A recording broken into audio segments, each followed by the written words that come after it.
In the middle of the night, a name resurfaced in headlines, and within hours entire cities were paralyzed by fear. Buses were set on fire, highways were blocked, businesses shut their doors, and police sirens echoed through the streets.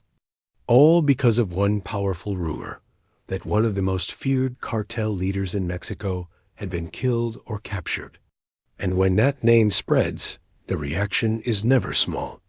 This is the story of what happens when power in the criminal underworld is shaken, and why violence can erupt almost instantly across regions.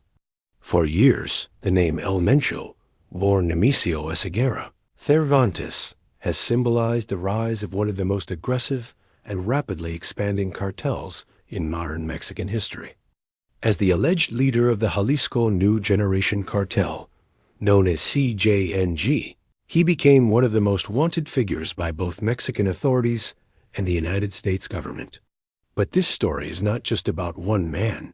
It is about the structure of power, the psychology of control, and what happens when that structure is threatened. Whenever reports surface about a major operation targeting a cartel leader, the consequences are often immediate. Organized groups respond not just with silence, but with spectacle, roadblocks, arson attacks, coordinated disruptions designed to send a message. And that message is simple. Power is still intact. When violence erupts after such reports, it is rarely random chaos. It is strategic signaling.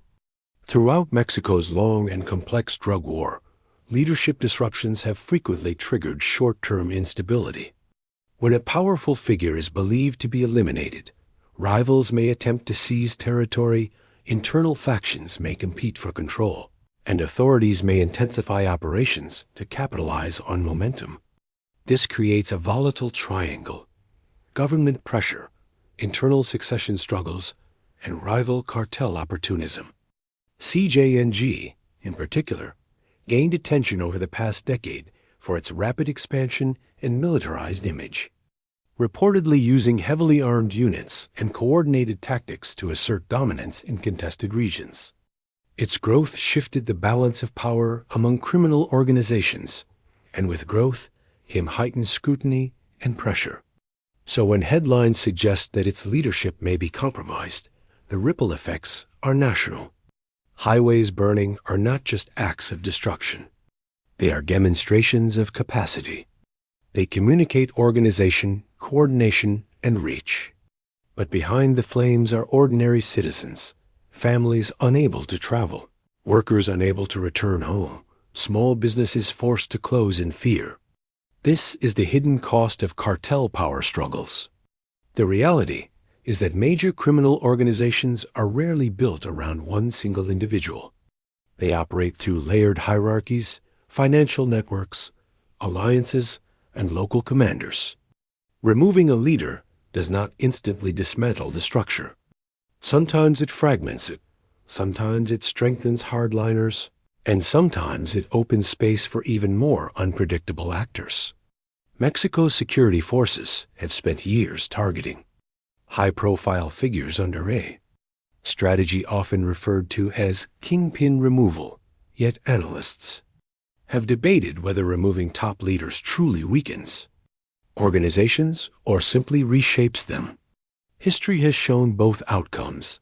Some groups collapse into smaller factions, while others adapt and evolve. The sudden surge of violence following rumors or confirmed operations highlights a key reality. Perception can be as powerful as fact. Even unverified reports can trigger defensive reactions from armed networks seeking to project strength. And in an era of instant information, rumors travel faster than official confirmations. This creates an atmosphere where fear spreads rapidly, amplifying uncertainty. International attention often intensifies during such moments, as cross-border implications are considered.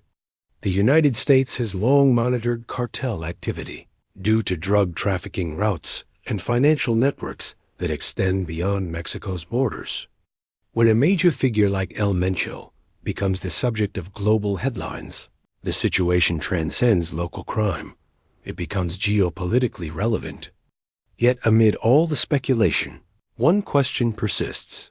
Does the removal of a single leader truly mark the beginning of the end for an organization, or merely the start of another chapter in an ongoing struggle?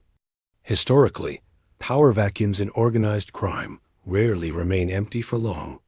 Succession plans may already exist, deputies may step forward, or internal rivalries may ignite. And sometimes the most dangerous phase is not when a leader is strong, but when authority is uncertain. Instability breeds unpredictability. Unpredictability breeds violence. And violence breeds fear. What we witnessed in the aftermath of these reports was not just retaliation. It was a reminder of how deeply entrenched organized crime structures can be. Decades of economic disparity, corruption challenges, regional power imbalances, and global demand for illicit markets have all contributed to an ecosystem where cartels evolved into sophisticated enterprises. Dismantling such systems requires more than arrests.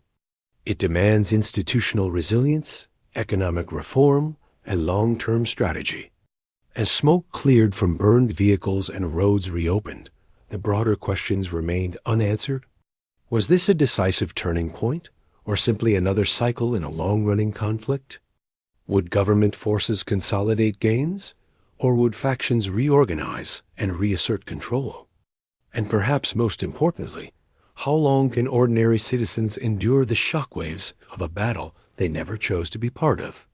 The story unfolding in Mexico is not defined by a single night of violence, nor by a single individual's fate. It is defined by the fragile balance between enforcement and resistance, between authority and defiance, between order and chaos. Whether this moment represents the weakening of a powerful network or the reshaping of it remains to be seen. But one thing is certain. When power structures built on fear are threatened, the reaction is rarely quiet. It is loud, visible, and meant to be remembered. And as the world watches, the future of this conflict hangs not only on who leads, but on whether the cycle itself can finally be broken. This is a developing story, and the balance of power is still shifting. If you want updates and deeper breakdowns on this situation, subscribe now, because this is only the beginning. Thanks for watching.